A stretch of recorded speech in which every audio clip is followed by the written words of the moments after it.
video, tara na at samahan niyo po akong mag-explore sa mga night market dito sa Cebu City. Tayo na at sabay-sabay nating i-experience ang shopping, food, and entertainment. And we are here at Colon Street, the oldest street in the Philippines. Ang ating night market adventure ay magsisimula po dito sa Colon Night Market. Colon Night Market here in Cebu City.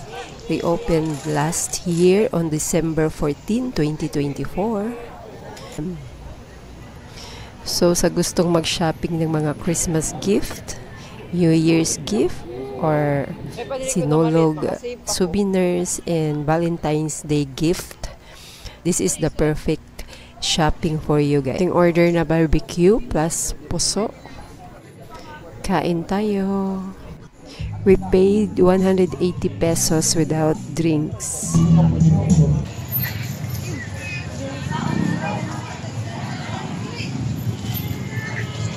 In front of the barracks are small stalls selling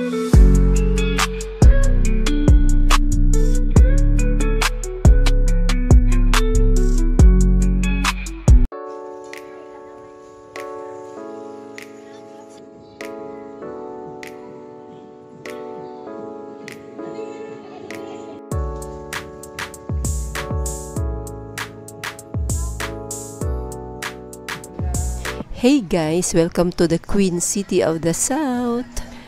For today's video, tara na at samahan niyo po akong mag-explore sa mga night market dito sa Cebu City. Tayo na at sabay-sabay nating i-experience ang shopping, food, and entertainment. And we are here at Colon Street, the oldest street in the Philippines. Ang ating night market adventure ay magsisimula po dito sa Colon Night Market.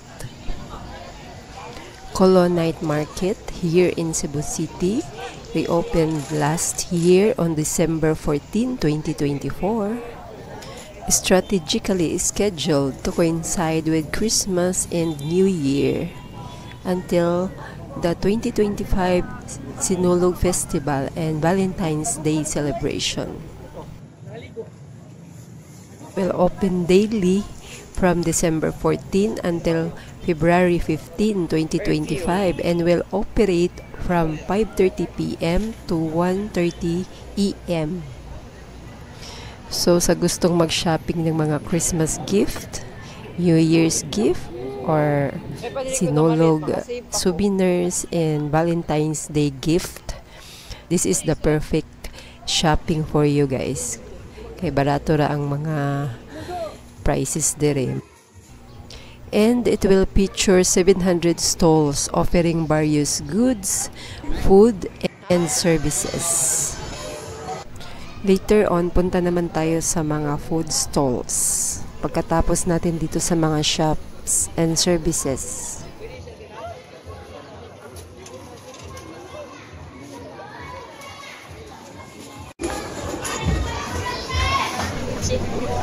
Shout out sa mga nanood ng aking mga videos at salamat sa hindi pag-skip ng ads. At kung hindi pa po kayo nakapag-subscribe, please subscribe na for more adventures, Cebu Travel Guide, and Cebu Tourist Destinations.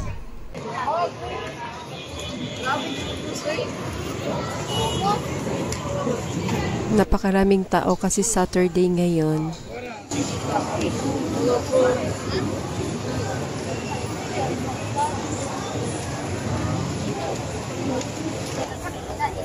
$100.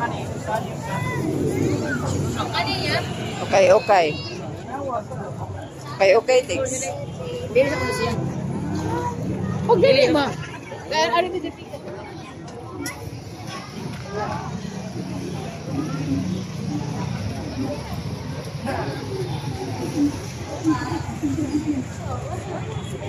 Meron ding mga services dito guys, gaya lang ng pagpalit ng ating screen protector sa phone.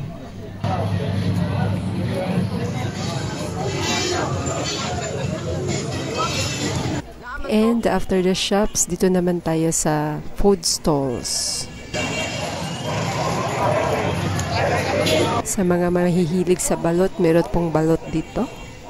And street foods.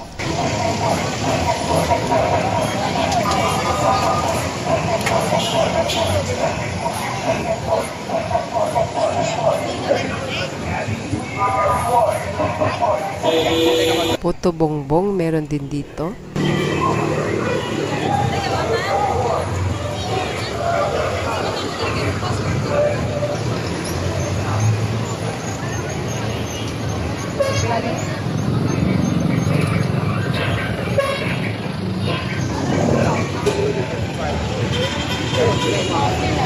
Papain sige sa 500.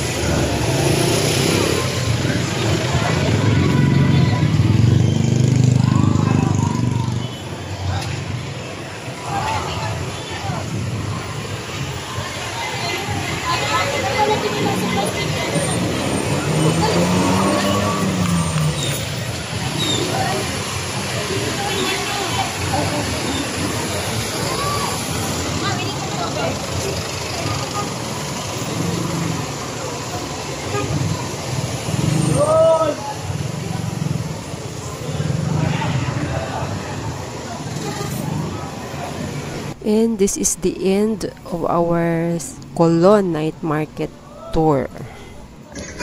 And before we proceed to the second one, ito pala ang harap ng Cebu City Hall at night.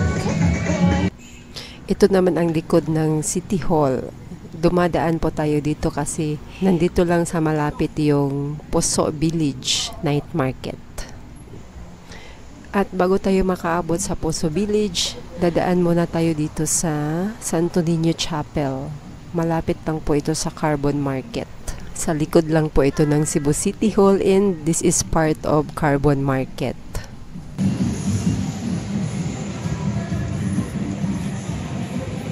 At nasa harap na nga po tayo ng Santo Niño Chapel. At talaga nga namang napakaganda dito mamasyal sa gabi. Napakasarap ng simoy ng hangin dito kasi malapit lang po ito sa Mactan Channel. At dahil malapit lang nga po siya sa Cebu City Hall, kitang-kita po dito yung City Hall. Ayan, napakaganda ng lights.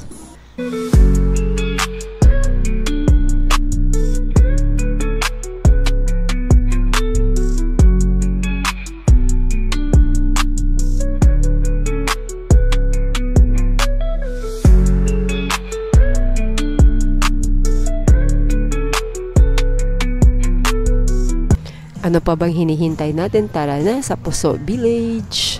Ayan po at malapit lang po tayo sa Puso Village. Magkatabi lang din sila, magkaharap lang. Dito naman po sa Puso Village ay mga food stall.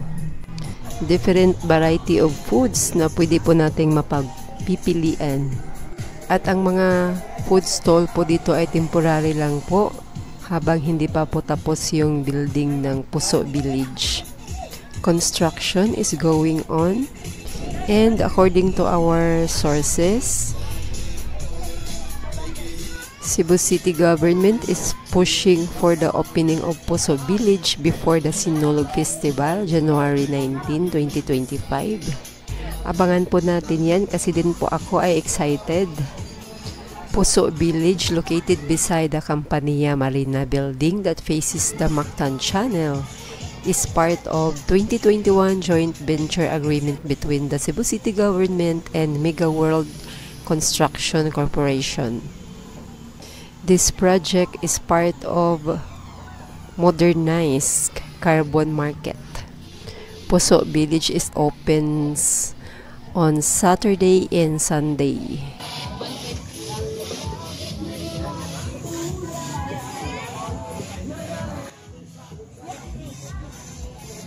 Marami pong mga lechon vendors dito. At ang paborito nating tempura. At dahil nga malapit lang ito sa Mactan Channel, kitang-kita din dito yung Sisilex. Part of Sisilex.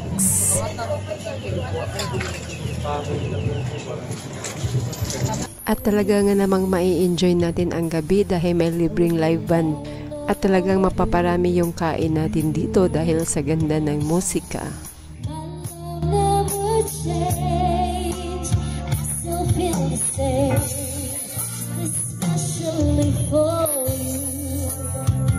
Ito po ang Kumpanya Maritima, one of the oldest building here in Cebu City.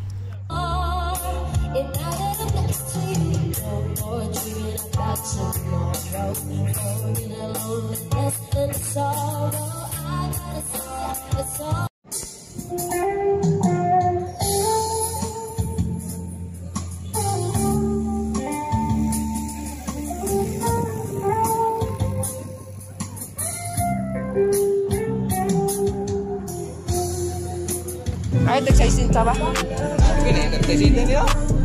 sir. Ano? Scallop. Ay, nagpila na yung scallop, te.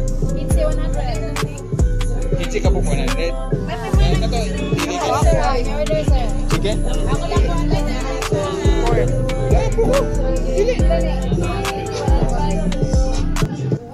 Barbecue tayo ngayong gabi. Pila ni po mo. Pila ni po. Tag 20.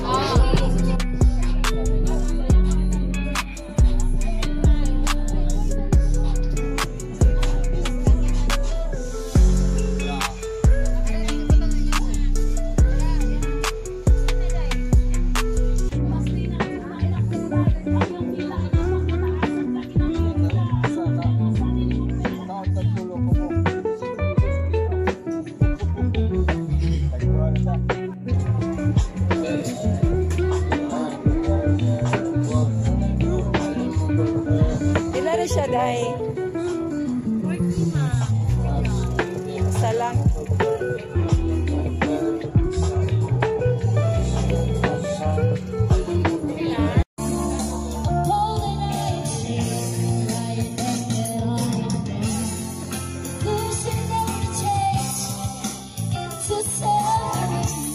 It's okay. I hope you're enjoying our music. If you have any if you have requests, everyone, just tell us, alright? Wala lang matili. By the way, we are the symphonic band. You know how you can sing with us?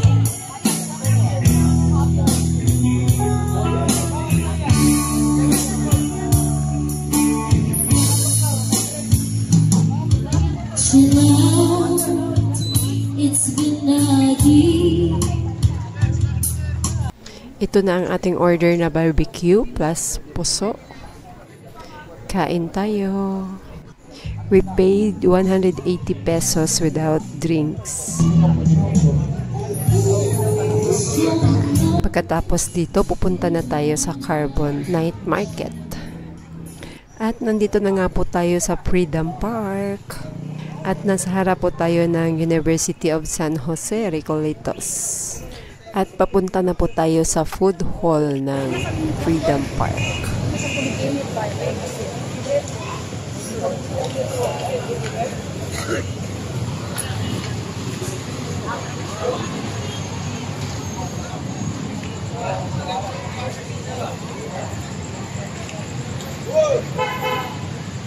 Dito na po tayo sa harap ng Freedom Park. Marami ding mga street foods dito sa gilid. Maraming mga food stall. Napaka-greenery po ang surroundings dito. Perfect for hangouts with our loved ones and recreational activities.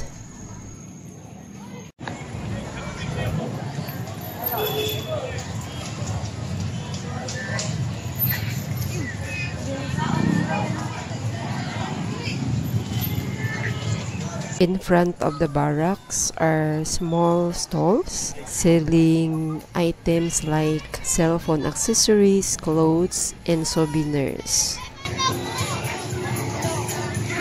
Dito na tayo sa malapit sa entrance at tara na at sabay-sabay po tayong papasok.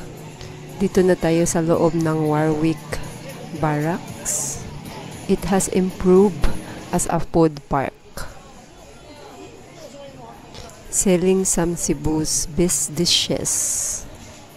It is open from 10 a.m. to 10 p.m. on weekdays and 10 a.m. to 1 a.m. on weekends.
Pasok naman tayo dito sa Carbon Market kung saan makikita natin yung mga second-hand clothes.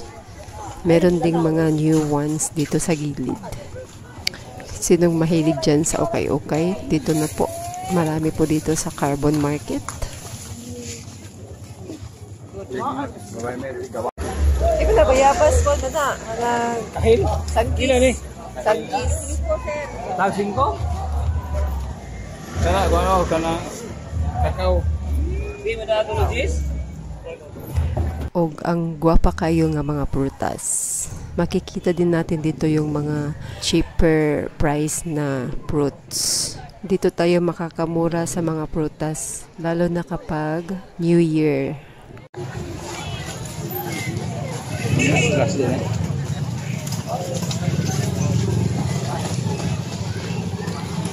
Kami ding mga fresh na vegetables dito. Para lang din. Dami na i-juice. Presko pa kayo ba?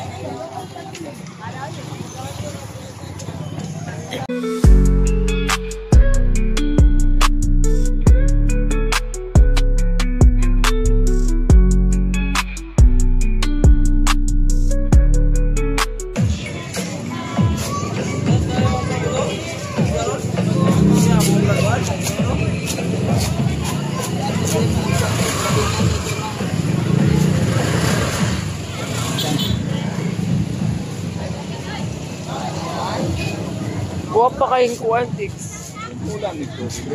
Tix, guwapa kayo.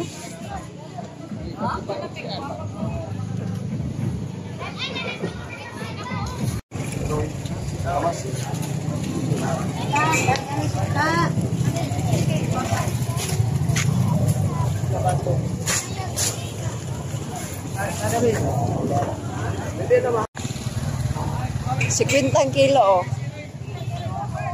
Pakwan. Tagko kayo.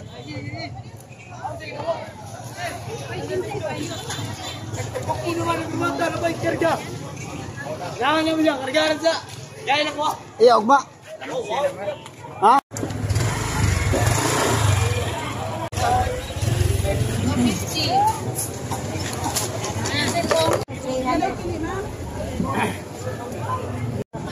Dito din sa parts na to ng Carbon Market, maraming mga food stall. Tayo ng puto at sikwan dito guys, meron dito. Katabi lang ng fruits and vegetable section ng Carbon Market. Ha? Kapol puti. Apol. Bas. Bilay. Ang sikwati pila. Kapol na puti. At nahanap din natin ang puto at sikwati. 5 for only 20 pesos at 5 pesos lang po yung sikwati. Ayan, at na-take out po natin. At bago nga tayo umuwi, magpapahangin muna tayo dito sa boardwalk ng Cebu City while sightseeing dito sa Sisilex. Kung pupunta po kayo ng Cebu, don't miss to visit one of the night market here in the city. At talagang napakagandang tignan yung lights ng CCLEX. Feel na feel dito yung Christmas seasons.